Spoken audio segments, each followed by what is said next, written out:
Kalau bagi orang lain kamu itu pembawa masalah, kamu dianggap pembawa sial, kelahiran kamu itu tidak diinginkan, jangan dengarkan itu. Tetapi bagi Tuhan, ada aja kamu adalah solusi yang sangat dibutuhkan oleh dunia ini.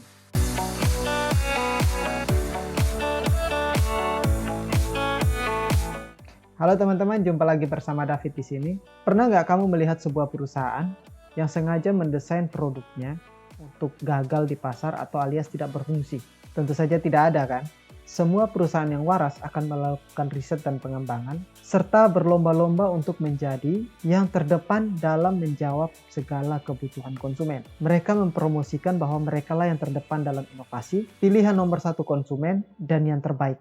Nah, kenapa? Karena mereka mengejar nama baik atau reputasi. Karena dengan nama baik, mereka akan menjadi pilihan nomor satu konsumen. Artinya, mereka akan mendapatkan uang banyak. Dimulai dengan melakukan riset terhadap kebutuhan pasar, demi mendapatkan reputasi yang baik, maka produk yang mereka ciptakan juga harus sesempurna mungkin. Setelah itu perusahaan akan membuat desain produk dengan komponen-komponennya, dengan fitur-fitur utama, bahkan memberikan fitur-fitur tambahan supaya memberi nilai tambah terhadap produk mereka. Setelah melewati presentasi, diskusi, dan perdebatan panjang tentang bagaimana produk ini bisa berfungsi secara sempurna, kemudian barulah mereka masuk ke dalam tahap produksi. Perusahaan akan memproduksi produk ini sesuai dengan cetak birunya atau desainnya secara presisi. Kemudian setelah itu, sebelum mereka edarkan ke pasar, produk-produk ini harus terlebih dahulu melalui yang namanya quality control. Mereka akan melihat kelemahan-kelemahan yang mungkin terjadi pada fisik produk atau fungsi produk tersebut, sehingga mereka bisa memperbaikinya. Hanya produk sempurna yang akan dilepas ke pasar. Setelah produk jadi, hal terakhir yang akan mereka letakkan pada produk tersebut adalah merek atau nama perusahaannya. Tidak hanya itu, setelah produk diletakkan dalam packagingnya, mereka juga menyertakan buku manual yang berisi list perintah dan larangan, beserta kartu garansi yang mengatakan bahwa jika produk ini digunakan sesuai dengan peraturan yang telah mereka berikan, maka mereka akan menjamin bahwa produk ini akan berhasil menyelesaikan masalah yang dihadapi oleh konsumen tersebut. Pada kartu garansi juga dikatakan, jika terjadi kesalahan bukan karena penggunaan, maka perusahaan dengan senang hati akan melakukan penggantian produk. Dan itu semua free of charge. Perusahaan melakukan itu bukan karena dia mengenal kita, tetapi karena reputasi atau nama baik mereka. Mereka sangat menjaga reputasi dan nama baik mereka. Karena reputasi yang baik, otomatis akan memberikan keuntungan yang besar kepada perusahaan. Kalau manusia saja bisa berpikir untuk melakukan serangkaian proses yang rumit seperti itu untuk produk ciptaan mereka, apalagi Tuhan. Sebelum Tuhan mulai menciptakan segala sesuatu, Dia sudah menyelesaikan rancangan dan desainnya terlebih dahulu. Ingat bahwa Tuhan itu hidup di luar waktu, sehingga Ia yang menetapkan awal, kapan dimulai, dan Dia yang menetapkan endingnya. Dan rancangan itu sudah selesai bahkan sebelum Dia mulai. Jadi ketika dia memulai sesuatu, maka dia sudah selesai dengan desain dan rancangannya. Artinya Tuhan sudah menyelesaikan rancangannya tentang hidup kamu, bahkan sebelum dia mulai menciptakan apapun. Tuhan mengatakan bahwa rancangan yang ia siapkan tentang kamu adalah rancangan damai sejahtera untuk memberikan kamu hari depan yang penuh harapan, dan bukan rancangan kecelakaan. Artinya Tuhan tidak mempersiapkan kamu untuk celaka di tengah jalan atau terjadi perubahan rencana secara tiba-tiba. Tuhan sudah menetapkan apa yang terbaik untuk kamu, dan kamu akan bahagia dengan itu. Artinya di masa depan, hidup kamu itu akan damai, sebab segala kebutuhanmu terpenuhi. Dan kamu juga akan sejahtera, artinya kamu akan kaya raya. Dan juga harapan-harapanmu akan menjadi kenyataan. Semua itu sudah include di dalam desain kamu.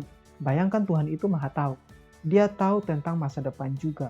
Dan dia melihat semua hal itu bisa kamu wujudkan di masa depan. Jadi jika kamu dilahirkan, masa depan itu sudah include di dalam kamu. Kamu tinggal menjalani dan mengeluarkan masa depan itu dari dalam diri kamu. Jadi masa depan itu bukan ada di luar sana. Masa depan itu juga bukan di depan sana. Tetapi masa depan itu sudah ada, Tuhan taruh di dalam diri kamu. Kamu tinggal menjalaninya saja. Dan pada waktu yang tepat, kamu akan mencapai semuanya itu. Tapi yang harus kamu ingat adalah Tuhan tidak membiarkan kamu lahir di bumi kemudian meraba-raba apa yang harus kamu lakukan. Dia tidak melakukan itu.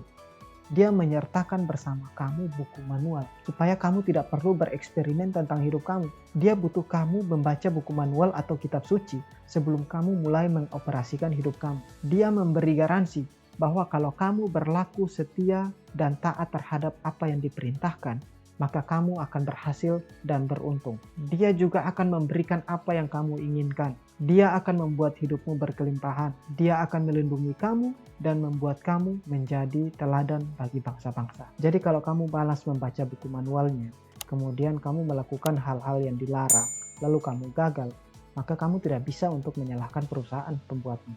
Tetapi itu kecerobohanmu sendiri. Perintah dan larangan yang terdapat dalam buku manual yang diberikan oleh perusahaan itu bukan untuk mengekang atau mengendalikan kehendak bebas dari pengguna, tetapi untuk menjamin kesuksesan produk mereka dan untuk melindungi produk mereka dari gagal fungsi atau malfungsi. Demikian juga dengan firman Tuhan, teman-teman.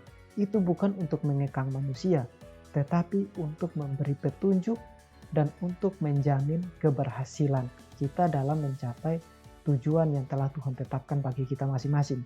Jika sebuah produk sukses, bahkan viral karena berfungsi dengan baik, sesuai dengan harapan, bahkan melebihi ekspektasi yang diharapkan, maka itu akan membanggakan dan meningkatkan reputasi dari perusahaan pembuatnya. Itu sebabnya banyak perusahaan juga menerapkan layanan after sales atau layanan purna jual untuk memastikan konsumen menggunakan produk mereka dengan baik. Itu adalah layanan di mana konsumen dapat berkomunikasi dengan perusahaan jika terdapat keluhan-keluhan mengenai produk yang mereka buat. Demikian juga dengan Tuhan. Selain kitab suci, Dia juga menyertai kita melalui representatifnya, yaitu Roh Kudus, untuk menemani kita menjadi penasehat, pengajar, penolong, penghibur, pemberi instruksi, karena sorga ingin memastikan kita sukses dalam misi kita. Roh Kudus akan mengingatkan kamu kepada instruksi-instruksi yang pernah kamu baca di dalam buku manualnya. Dia juga akan menjelaskan kepada kamu dengan praktis jika ada hal-hal yang tidak kamu pahami. Dia juga akan menasihati kamu ketika pilihan yang kamu ambil atau jalan yang kamu ambil sangat berbahaya dan mengancam hubungan kamu dengan Tuhan. Selain itu, dengan adanya Roh Kudus di dalam hidup kamu, kamu diberi otoritas dan kuasa untuk berfungsi sesuai dengan potensi yang ada di dalam diri kamu. Kamu adalah paket lengkap yang powerful. Tidak peduli apa kata orang tentang kamu, kamu itu sempurna. Kalau bagi orang lain kamu itu pembawa masalah, kamu dianggap pembawa sial, kelahiran kamu itu tidak diinginkan, jangan dengarkan itu.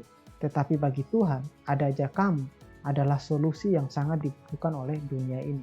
Jadi, jangan lupa baca buku manualmu setiap hari, sehingga kamu tahu bagaimana kamu harus berfungsi. Kamu pasti akan menemukan di masa depan diri kamu yang penuh dengan damai sejahtera dan menjadi terang bagi bangsa-bangsa.